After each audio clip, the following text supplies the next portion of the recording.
வணக்கம். மன நோயாளிகளால் கட்டமைக்கப்பட்டு மனநோயாளிகளின் கூட்டமைப்பாக இருக்கின்ற இந்திய தேசத்தில் 2 சொற்கள் தொடர்ச்சியாக பயன்படுத்தப்பட்டு வருகின்றது. ஒன்று மேல் சாதி என்பது, மற்றொன்று கீழ் சாதி என்பது. மேல் சாதிக்காரர்கள் யார், கீழ் சாதிக்காரர்கள் யார்? ஒரு நிறுவனத்தை யார் நிறுவினார்களோ அவர்களே அந்த நிறுவனத்திற்கான விதிமுறைகளை, கட்டமைப்புகளை யார் மேலாண்மை செய்ய வேண்டும், யார் பணியாட்களாக இருக்க வேண்டும், யார் உயர் அதிகாரிகளாக இருக்க வேண்டும் என்பதையெல்லாம் தீர்மானித்து வரையறை செய்து ஒரு நிறுவனத்தை கட்டமைக்கிறார்கள். அப்படித்தான் இந்து மதம் என்கின்ற சமத்துவமற்ற இந்த நிறுவனத்தை பிராமணர்கள் கட்டமைக்கிறார்கள். அதற்கான சட்டத்தை மனு என்பவர் வரையறை செய்கிறார். அந்த வரையறையின்படி பிராமணர்களே மேல் சாதியை சார்ந்தவர்கள், அதற்கு அடுத்த நிலையில் கீழ் சாதியாக இருப்பவர்கள் சத்திரியர்கள், அதற்கு கீழாக இருப்பவர்கள் வைசியர்கள், அதனிலும் கீழாக இருப்பவர்கள் சூத்திரர்கள். ஆகவே இங்கே மிக வெளிப்படையாக தெரிகிறது, கீழ் சாதி என்பவர்கள் யார் என்றால் பிராமணர்களுக்கு கீழாக இருக்கின்ற அனைவருமே கீழ் சாதியை சார்ந்தவர்கள். பிராமணர்களுக்கு கீழே இருப்பவர் சத்திரியர். ஆகவே முதலில் அவர்தான் கீழ் சாதி ஆகிறார். முதல் கீழ் சாதி யார் என்று பார்த்தால் சத்திரியர்கள். அதற்கு அடுத்த கீழ் சாதி என்றால் வைசியர்கள், அவர்களும் கீழ் சாதிக்காரர்கள். அதற்கு அடுத்த கீழ் சாதியை பார்த்தால் சூத்திரர்கள். ஆகவே இந்து மதத்தின் சாதிய கட்டமைப்பை ஏற்றுக்கொண்டு இந்து மதத்திற்குள் இருக்கின்ற சத்திரிய வைசிய சூத்திரர்கள் கீழ் சாதிக்காரர்கள். ஆனால் நாங்கள் சத்திரியர்கள், நாங்கள் மேல் சாதிக்காரர்கள் என்று சில கூட்டம் தன்னுடைய சாதியை சத்திரிய சாதி என்று பிரகடனப்படுத்திக் கொண்டு பிரபலப்படுத்திக் கொண்டு ஒரு சுய மகிழ்ச்சி அடைகிறார்கள். உள்ளபடியே நீங்கள் மேல் சாதி என்பதை யார் சொல்ல வேண்டும் என்றால் இந்து மதம் என்கின்ற நிறுவனத்தை கட்டமைத்த அந்த நிறுவனத்தின் தலைமையான பிராமணர்கள் சொல்ல வேண்டும். பிராமணர்கள் சொல்லுவார்களா? இந்து மதத்தை ஒருவேளை சத்திரியர்கள் கட்டமைத்திருந்தால் நாங்கள் தான் மேல் சாதி என்று சத்திரியர்கள் சொல்வதை நாம் ஏற்றுக்கொள்ள முடியும். ஆகவே இந்து மதத்தில் பிராமணர்கள் கீழே இருக்கின்ற சத்திரியர்கள் கீழ் சாதிக்காரர்கள் தான். இந்து மதத்தில் பிராமணர்களுக்கு கீழே இருக்கின்ற வைசியர்கள் கீழ் சாதிக்காரர்கள் தான். இந்து மதத்தில் கடையினும் கடைசியாக இருக்கக்கூடிய சூத்திரர்கள் கீழ் சாதிக்காரர்கள் தான். இதை நான் சொல்லவில்லை, இந்து மதத்தின் மனு தர்மம் சொல்கின்றது. ஆகவே எவ்வாறு நீங்கள் சத்திரியர்கள் எல்லாம் நாங்கள் எல்லாம் உயர்ந்த சாதிக்காரர்கள், நாங்கள் எல்லாம் மேல் சாதிக்காரர்கள் என்று எந்த அடிப்படையில், எந்த வரலாற்று உண்மையின் அடிப்படையில் பேசுகின்றீர்கள்? உங்களின் தலைமை மனு பிராமணியத்தின் கட்டமைப்புப்படி நீங்கள் கீழ் சாதிக்காரர்கள். சத்திரியர் என்கின்ற இனம் தற்சமயம் வரலாற்றின்படி இருக்கின்றதா என்றால் உண்மையாகவே இல்லை என்றே சொல்ல வேண்டும். ரிக்வேத காலத்திலேயே விசுவாமித்திரர் என்கின்ற சத்திரிய முனிவருக்கும் வசிஷ்டர் என்கின்ற பிராமண முனிவருக்கும் இடையே நடந்த தொடர்ச்சியான போர் அவற்றையெல்லாம் நமக்கு விளக்குகிறது. புரட்சியாளர் அம்பேத்கருடைய புரட்சியும் எதிர்ப்புரட்சியும் என்கின்ற நூலில் மிக தெளிவாக குறிப்பிடுகின்றார். வசிஷ்டருக்கும் விசுவாமித்திரருக்குமான போரில் விசுவாமித்திரர் தொடர்ச்சியாக தோற்கடிக்கப்படுகிறார். விசுவாமித்திரர் என்னதான் மிக மேன்மையான தவங்களை தொடர்ச்சியாக மேற்கொண்டாலும் அவர் இழிசாதியாகவே பிராமணியத்தால் கட்டமைக்கப்படுகிறார். ஒரு சத்திரியன் பிராமணனாக எப்பொழுதுமே மாற முடியாது என்று வரையறுக்கப்பட்டு விசுவாமித்திரர் விரட்டி அடிக்கப்படுகிறார். விசுவாமித்திரர் இழிவு செய்யப்படுகிறார். வசிஷ்டர் என்கின்ற பிராமணரால் விசுவாமித்திரர் என்கின்ற சத்திரியர் தொடர்ச்சியாக இழிவு செய்யப்பட்டார். சத்திரியர்களின் தொல்லை தாங்காமல் பிராமணர்கள் சத்திரியர் என்கின்ற இனமே இனி கிடையாது என்று அறிவிக்கின்றார்கள். அதன் பிறகுதான் சத்திரியர்கள் உள்ள பல்வேறு மக்கள் குழுவை சூத்திரர்களாக அவர்கள் மாற்றி அறிவித்து விடுகிறார்கள். ஆகவே சத்திரிய இனம் என்கின்ற ஒன்று கிடையாது என்பதை பிராமணியர்கள் பிரகடனப்படுத்தி விட்டார்கள். ஆனால் ஒரு தற்பெருமைக்காக ஒரு அடிமை சாசனத்தை தாங்களாகவே சுமந்து கொண்டு இதுதான் எங்கள் பெருமை என்று பேசுகின்ற ஒரு மனநிலையை நாங்கள் என்னவென்று சொல்வது? பட்டியல் இனத்தை சார்ந்தவர்கள் யார் என்று நீங்கள் கேட்கலாம். சத்திரியர்கள் நாங்கள், வைசியர்கள் நாங்கள் என்றெல்லாம் சொல்லிக் கொள்கின்ற நீங்கள் உங்களை ஒருபோதும் சூத்திரர்களாக ஏற்றுக்கொள்வதில்லை. ஆனால் உங்களை பிராமணன் கட்டமைப்பின்படி சூத்திரர்கள் என்றே சொல்கின்றான். ஒரு சிலர் வேண்டுமானால் வைசியர்களா இருக்கின்றான். பெரும் வணிகத்தை சார்ந்த அம்பானி, அதானி போன்றவர்கள், காரைக்குடி பகுதியில் இருக்கக்கூடிய செட்டியார் இனத்தை சார்ந்தவர்கள் எல்லாம் தங்களை வைசியர்கள் என்கின்ற பிரிவில் கொண்டு வரலாம். ஆனால் வைசியர் என்கின்ற ஒரு இனம் அங்கொன்றும் இங்கொன்றுமாக பரவலாக இருக்கின்றது. சத்திரியர் என்கின்ற இனமே வரலாற்றின்படி இல்லை. சூத்திரர்கள் இன்று இருக்கக்கூடிய ஓபிசி சமூகத்தை சார்ந்தவர்கள் 99 விழுக்காடு சூத்திரர்களாகவே கட்டமைக்கப்பட்டிருக்கிறார்கள் பிராமணியத்தால். பிறகு எங்கிருந்து வந்தார்கள் சத்திரியர்கள்? புராணங்களிலிருந்து, இதிகாசங்களிலிருந்து, கட்டு கதைகளிலிருந்து நீங்கள் சத்திரியர்கள் என்கின்ற வரலாற்றை தேடி தேடி பிடித்து உங்களை பிரகடனப்படுத்திக் கொள்கின்றீர்கள். எது எப்படியாக இருக்கணும், பிராமணனுக்கு கீழேதான் சத்திரியர் என்பதை நீங்கள் மீண்டும் உணர்ந்து கொள்ள வேண்டும்.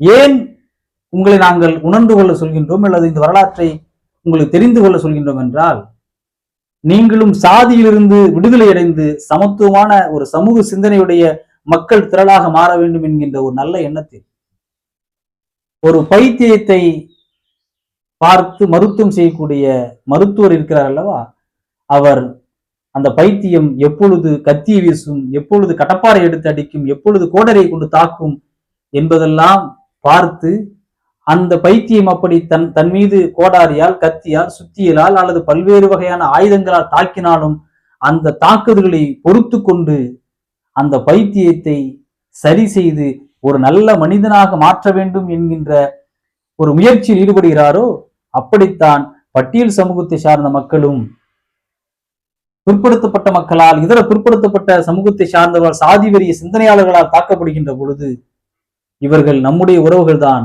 இவர்கள் பைத்திய நிலையில் மன நோயாளிகளாக இருக்கின்றார்கள். இந்த மன நோயாளிகளை சரி செய்ய வேண்டிய பொறுப்பு நமக்கு இருக்கிறது என்றுதான் நீங்கள் பட்டியலினத்தை சார்ந்த கிராமங்களை எரிக்கின்ற பொழுதும், பட்டியல் சமூகத்தை சார்ந்த மக்களை தாக்குகின்ற பொழுதும் அந்த தாக்குதல்கள் எல்லாம் பொறுத்து கொண்டு, தன்னையும் காத்து கொண்டு, மன நோயாளிகளாக பைத்தியக்காரர்களாக இருக்கக்கூடிய சாதி வன்மம் நிறைந்த ஒரு கூட்டத்தையும் சமாளித்து அவர்களுக்கு சிகிச்சை அளித்து அவர்களை தெளிவான மனிதர்களாக மாற்றுகின்ற ஒரு முயற்சியில், தொடர் போராட்டத்தில் பட்டியல் சமூகத்தை சார்ந்தவர்கள் தமக்கான பாதிப்பை சுமந்து கொண்டே இந்த சாதியவாதிகளை சரி செய்கின்ற ஒரு மகத்தான பணியை தொடர்ச்சியாக செய்து கொண்டிருக்கிறார்கள். அதனால்தான் சேரிகள் எரிக்கப்படுகின்ற பொழுது, சேரியில் இளைஞர்கள் தாக்கப்படுகின்ற பொழுது, சேரி தொடர்ச்சியான சூறையாடலுக்கு ஆளாக்கப்படுகின்ற பொழுது அவற்றையெல்லாம் பொறுத்து கொண்டு, சகித்து கொண்டு, திருப்பி அடிக்காமல் உங்களையும் திருத்த வேண்டும் என்கின்ற பெரும் பொறுப்பு எமக்கு இருக்கின்றது என்கின்ற ஒரு உன்னத சிந்தனையில் அத்தனை காயங்களையும் சுமந்து கொண்டு உங்களின் மன நோயை சரி செய்கின்ற பணியை தொடர்ச்சியாக செய்து கொண்டிருக்கிறார்கள். ஆகவே தோழர்களே, நீங்கள் நினைத்துக் கொள்ளலாம், நாங்கள் நான்கு கிராமங்களை ஒரே நேரத்தில் சூறையாடுவோம், நாங்கள் எரிப்போம், நாங்கள் வெட்டுவோம், ஆணவ படுகொலை செய்வோம், வாயில் சிறுநீரை கழிப்போம், மலத்தை திணிப்போம், இப்படி அருவருப்பான அனைத்து செயல்களையும் செய்யக்கூடிய நாங்கள் தான் மேல் சாதிக்காரர்கள் என்று இவ்விதமான அடையாளங்கள் எல்லாம் சுமந்து கொண்டு உங்களை நீங்கள் மேல் சாதிக்காரர்கள் என்று நீங்கள் சொல்லிக் கொண்டே இருக்கலாம். ஆனால் ஒருபோதும் இந்து மதம், ஆரிய மதம், வேத மதம் உங்களை உயர்ந்தவர்களாக, மேல் சாதிக்காரர்களாக ஒருபோதும் அங்கீகரிக்க மாட்டார்கள். இந்திய பேரரசில் இந்திய ஆட்சி பணியில் இருக்கக்கூடிய 99 விழுக்காட்டை சார்ந்தவர்கள் பிராமணர்களாக இருக்கின்றார்கள்.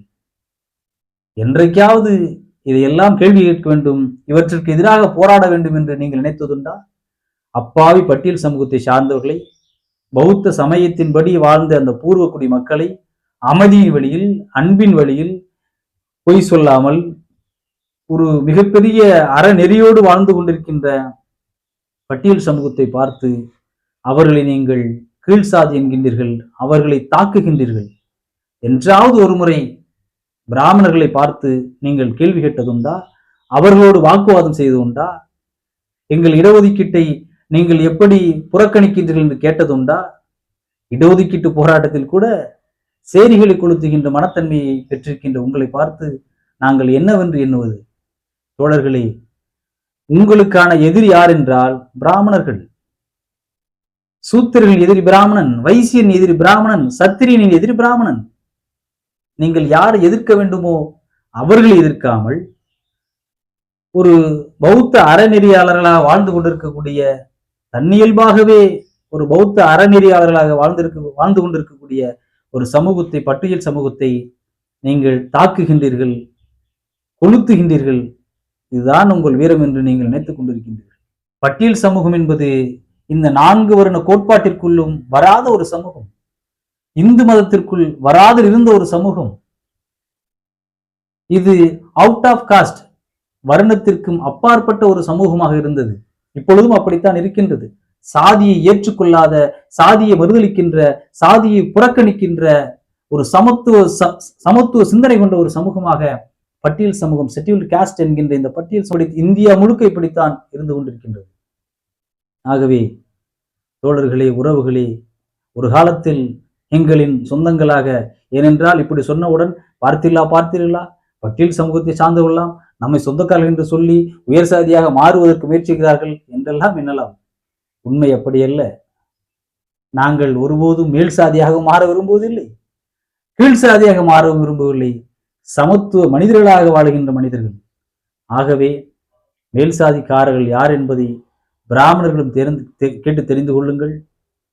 நீங்கள் இந்து மத 4 வருண கட்டமைப்பின்படி பிராமணியம் சொல்கிறது, சத்திரியனை, வைசியனை, சூத்திரனை நீங்கள் எல்லாம் கீழ் சாதிக்காரர்களே என பிராமணியம் சொல்கின்றது. ஆகவே நீங்கள் எதிர்க்க வேண்டியது இந்துத்துவ ஆரிய வேத மதமான பிராமணிய தலைமையிலான இந்த கட்டமைப்பை, 4 வருண கட்டமைப்பை என்பதை இந்த நேரத்தில் உங்களுக்கு உணர்த்துவது என் கடமை. உண்மை வரலாற்றை தேடுங்கள். புராணங்களிலிருந்து, இதிகாசங்களிலிருந்து, கட்டுக்கதைகளிலிருந்து உங்கள் வரலாற்றை தீர்மானிக்க முற்பட வேண்டாம். இந்தியாவில் வாழ்ந்த சகோதரர்களாய நாம் பௌத்தத்தின் அடிப்படையில் ஒரு சமத்துவமான அன்பின் வழியிலே வாழ்ந்த பெரும் குடிகளாக இருக்கின்றோம், பெரும் இனமாக இருக்கின்றோம்.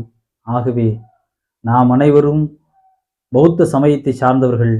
நாம் யாருக்கும் கீழ் சாதியும் இல்லை, யாருக்கும் மேல் சாதியும் இல்லை.